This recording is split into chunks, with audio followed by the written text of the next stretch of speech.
नमस्कार। आकाशवाणी श्री विजयपुरम से प्रस्तुत है प्रादेशिक समाचार।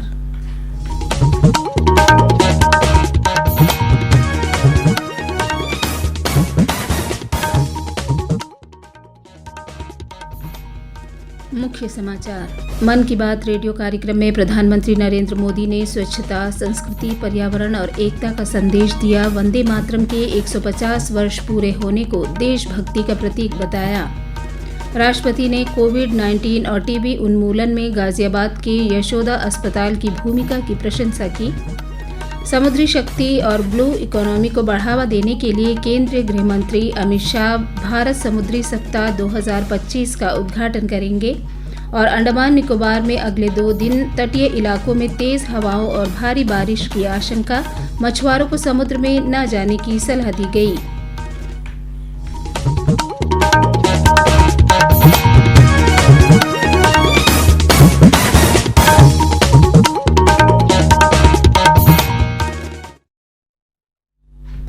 सांध्य समाचारों के साथ मैं जीनत बीवी।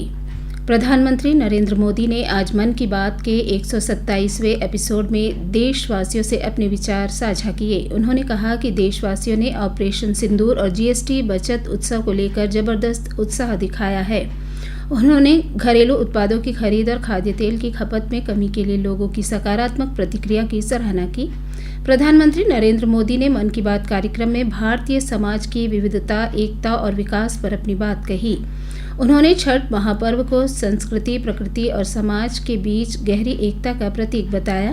प्रधानमंत्री ने वस्तु और सेवा कर जीएसटी बचत उत्सव को लेकर लोगों में उत्साह पर खुशी व्यक्त की। जीएसटी बचत उत्सव को लेकर भी लोगों में बहुत उत्साह है। इस बार त्योहारों में एक और सुखद बात देखने को, बाजारों में स्वदेशी सामानों की खरीदारी जबरदस्त तरीके से बढ़ी है। मैंने अपने पत्र में खाने के तेल में 10% की कमी करने का भी आग्रह किया था। इस पर भी लोगों ने बहुत सकारात्मक रुख दिखाया है। ऑपरेशन सिंदूर की सफलता की भी सराहना करते हुए कहा कि ऑपरेशन सिंदूर ने हर भारतीय को गर्व से भर दिया है। बाद आतंक खात्मा पर प्रधानमंत्री ने छत्तीसगढ़ के अंबिकापुर के कचरा कैफे पर कहा कि वहां प्लास्टिक कचरे के बदले भोजन दिया जाता है। यह एक अनूठा प्रयास है जो स्वच्छता और सामूहिक प्रयास की भावना को बढ़ावा देता है। प्रधानमंत्री ने गुजरात में धोलेरा और कच्छ में मैंग्रोव वृक्षारोपण अभियान की जानकारी देते हुए कहा कि इन वृक्षों के कारण समुद्री पारिस्थितिकी में सुधार हुआ है। डॉल्फिन, क्रैब और प्रवासी पक्षियों की संख्या बढ़ी है।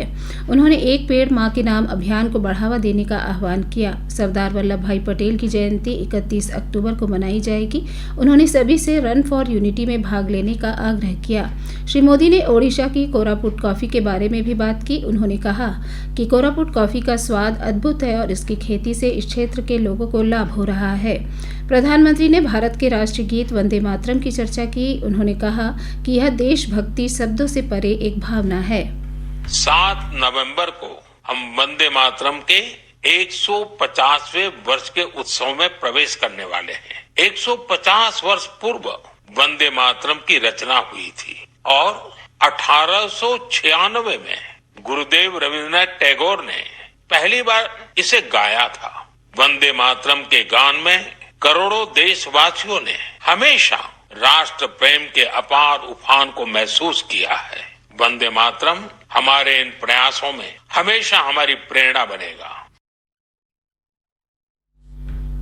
भगवान बिरसा मुंडा की जयंती पर 15 नवंबर को जनजातीय गौरव दिवस मनाया जाएगा। प्रधानमंत्री ने भगवान बिरसा मुंडा को श्रद्धांजलि अर्पित करते हुए कहा कि देश की आज़ादी और जनजातीय समुदाय के अधिकारों के लिए उनके कार्य अद्वितीय है।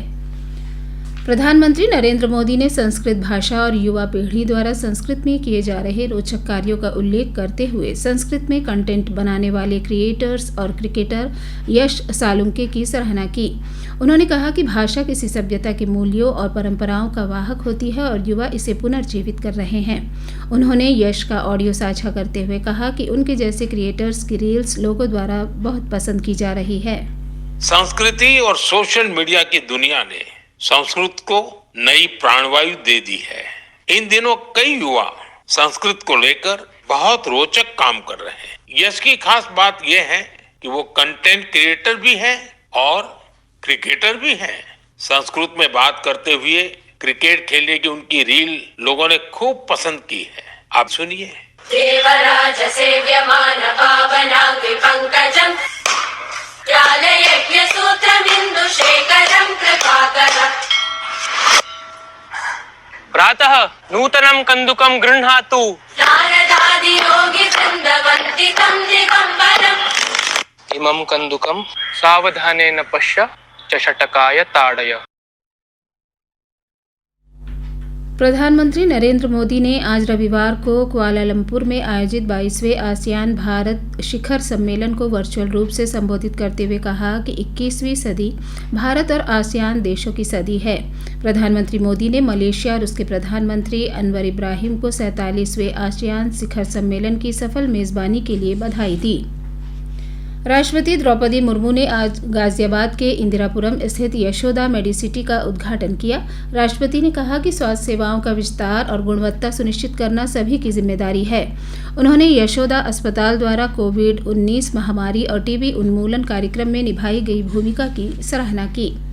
प्रादेशिक समाचार आप आकाशवाणी श्री विजयपुरम से सुन रहे हैं। समाचारों में आगे प्रमुख है भारत समुद्री सप्ताह और मौसम।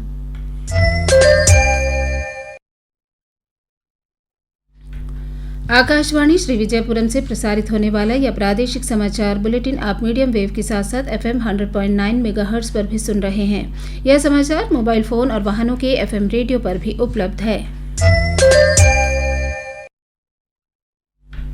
प्रादेशिक समाचार में आपका फिर स्वागत है। भारत की समुद्री शक्ति और ब्लू इकोनॉमी को मजबूत करने के लिए मुंबई में भारत समुद्री सप्ताह 2025 का आयोजन 27 से 31 अक्टूबर तक किया जाएगा। इसका उद्घाटन केंद्रीय गृह मंत्री अमित शाह सोमवार को नेस्को प्रदर्शनी केंद्र में करेंगे। यह आयोजन भारतीय बंदरगाह संघ और बंदरगाह जहाजरानी व जलमार्ग मंत्रालय द्वारा संयुक्त रूप से किया जा रहा है। भारत समुद्री सप्ताह 2025 में 20 से अधिक देशों के प्रतिनिधि और 200 से ज्यादा प्रदर्शक भाग लेंगे।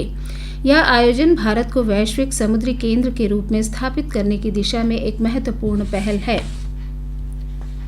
द्वीप समूह के अधिकांश स्थानों पर हल्की सी मध्यम वर्षा हुई। आज शाम 5:30 बजे तक लॉन्ग आइलैंड में 43 मिलीमीटर, श्री विजयपुरम में 33.4, वायुसेना केंद्र कारनिकोबार में 10.2, कारनिकोबार में 8, हडबे में 8 और ननकौड़ी में 2.6 मिलीमीटर वर्षा रिकॉर्ड की गई। बंगाल की खाड़ी में बने निम्न दबाव क्षेत्र के कारण अंडमान निकोबार द्वीप समूह में भी तेज बारिश होने की चेतावनी दी गई है। आज और कल कई स्थानों पर भारी बारिश और बिजली गिरने की आशंका जताई गई है। मछुआरों को अगले 3 दिनों तक समुद्र में न जाने की सलाह दी गई है। अंत में मुख्य समाचार एक बार फिर। मन की बात रेडियो कार्यक्रम में प्रधानमंत्री नरेंद्र मोदी ने स्वच्छता, संस्कृति, पर्यावरण और एकता का संदेश दिया।